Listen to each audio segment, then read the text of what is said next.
Well, good afternoon and happy Friday. It is time for Wags and Whiskers with the Sacramento SPCA, and that is one big dog. Who do we have to meet this week? So, Cheryl, this is Romeo, and he is by far the largest animal we have here. He is 165 pounds, Wow. and he is a Great Dane. So he's huge. The nice thing about Great Danes, you don't really have to bend down to pet them. I mean, they're like right here. I'm 5'4", so that might give you an idea of how tall he is. I mean, if he jumped up on all, his back legs, oh, he could definitely knock me over. No problem. I was just going to say, he's as big as you are, Marnie. Yeah, he's huge. Yeah. Bigger. Yeah. He's like, we say he's like a full-grown adult. He's amazing. Isn't he incredible? So so he is older. He's 6, and his owner, she was, going through some health issues and just wasn't really strong enough to keep him anymore because he is pretty energetic still, at 6 years old. And he's a very, very sweet treat taker, and he does not sit. Sit. Oh, he's well trained. Look at that. He knows his commands. He does, and he's very, very gentle. Like, he doesn't grab at the treats. He just kind of takes his big old giant tongue and takes it.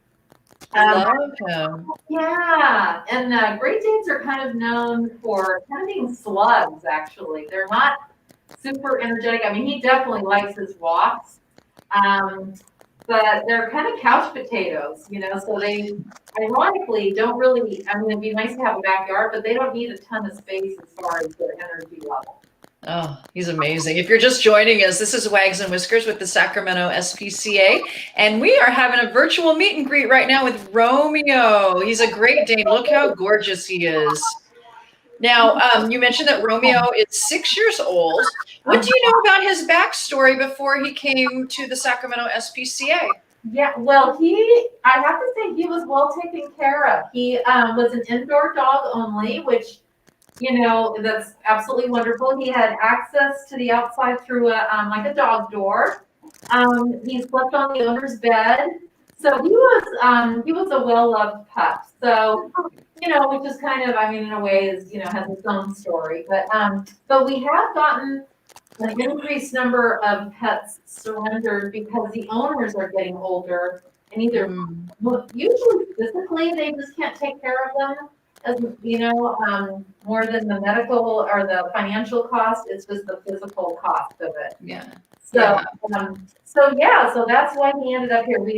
He is a one and only. So what that means is that he doesn't really like other dogs. But of course, with him, why would you want another dog? I mean, just saying, sit. Oh, you're so handsome and good. So, I'm sorry to interrupt, but I do have a question I want to come back to. Yeah. Well, I was just going to say, so whoever adopts him needs to be okay with the dog that likes to sleep on a bed, likes to be indoors a little bit on the pampered side. Like, you would have to be comfortable with the dog being in that much of your space to provide a good home for Romeo, because that's just what he's used to. Yeah, so he's definitely not used to being outside all the time. And the other thing is, I know this is going to sound funny, but people kind of forget, like, a large dog eats a lot of food. So people need to keep in mind that they haven't had a dog this size, that the food bill's going to be a little higher. Their poops are going to be a little bit bigger. Just going to put that out there. Everything is just bigger. Yeah. And then, the other thing is when he gets older, we try to educate people that you want to make sure you have a plan. Like, if you have to get him in the car, that you have a plan if he gets older and can't get into your car. So maybe you teach him to use a ramp or something like that.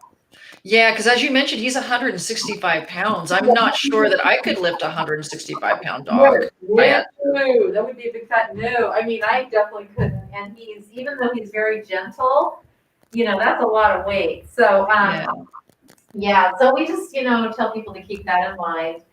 And he's not, he's, like I say, he's the one and only. So definitely no dogs, no cats. He's super curious. I mean, looking out the window all the time. Yeah. Do Great Danes, do they make good watchdogs? Do they make good what dogs? Watchdogs. Oh, watchdogs. I don't really think so. They're kind of lazy. They're not known for, being like the protectors of the universe at all. And he could lose a little weight. He's a little thick in the middle here. But again, they're just really, really large, large dogs. So they don't live as long as some other big breed dogs because their hearts are really big in more ways than one, I'm sure. So their average lifespan is like 8 to 10 years. Yeah, I was going to ask you about any health concerns, maybe that are specific to this breed, and it sounds like you just covered that. Any other special care instructions that someone needs to know? Like maybe they're watching right now. And by the way, if you know someone that Romeo would be a perfect fit for their family, please share this video, because they need to see how handsome he is and such a good boy. Are there any other things that are maybe specialized to this breed that people need to know about the care of a Great Dane before they would adopt him? Gosh, let me think here. I would just say, it's mostly the size. People they think, oh, cool, big dog. They take a lot of work as far as and there's going to be a monetary, like I say, there's going to be some money involved. They can in later years, not always, but they can have hip problems like German Shepherds and Labs. They can kind of get what we call, bumpy lymphomas, but those are just kind of like fat deposit, like fatty tumor. Yeah. So they're not life threatening at all. But he's in really good shape.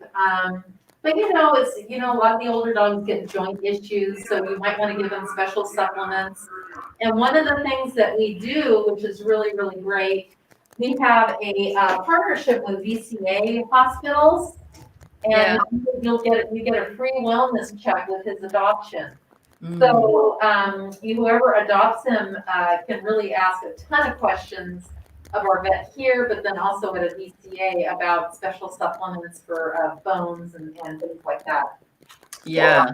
I want to mention something. And by the way, hi to CI and Rosalie and Sarah for joining us. Sarah brings up a really good point. She wants to remind everyone, pets aren't just a Christmas present. They're not, obviously you can adopt them around Christmas time. And it's so fun to have a pet during the holidays, but they are a lifelong commitment. So once the holidays are over, you really need to be prepared. This is a family member. You're adopting a family member. Oh, absolutely. And we talk about that a lot, that this is not a novelty. This is something that you're going to have a lifetime commitment with. Whether for him it's could be, we really don't know. He could, he could be around for quite a while. Yeah. And the other thing, we're actually a little low on staff, so we're closed today and tomorrow, but he will be up for adoption on Sunday again. Okay. And we are open Christmas Eve, but sometimes Christmas Day can be really hectic. Yeah. So we really encourage people to adopt before Christmas or after Christmas, like a week or so, just because to get the pet acclimated and to deal with all the craziness of the holidays. Yeah. Well, I would think, especially if there's small children in a home, because there's so much excitement with Christmas, pets need time to adjust to their new environment without the extra chaos. Oh yes, we got all sorts of people are loving Romeo. He is a very handsome boy, and he is a big cuddler. Now, if you know someone you think would be a perfect match for Romeo, or he would be a perfect match for their family, their home, please share this video. He will be up for adoption on Sunday through the Sacramento SPCA. And as always, the procedure is you go to the website and you can actually reserve a time to find out more about adopting him and starting the process. What is his fee? So he's $110. Aren't you handsome, man? Oh, I love you. You're such a good boy. And I would recommend if you have kids, that definitely bring your kids with you, even if for any animal. That's what I say because we really don't have a way to test for kids. So if whether it's a dog, a cat, whatever animal you're interested in, especially the really young kids, because you just want to make sure that it's a good fit for your family, for everybody, for the kids Yeah. and the adults. Yeah. Isn't he just a handsome love? Yeah, I feel like he does not mind the camera. And like I say, he's not jumping off the walls. I mean, No. so right now he's like leaning against me. And that's kind of a way of them saying, oh, I feel comfortable, I feel safe, thank you. Aw, I love him. Well, I hope that we find an amazing home for Romeo, and thank you for watching, and thank you for sharing this video and helping us in the Sacramento SPCA find Romeo his perfect forever home. Love him. Love him. Oh, Well, thank you. anything you want to mention? I mean, this is going to be our last Wags and Whiskers before Christmas. Anything just for people with their own pets you want to mention? So, any safety tips or care tips?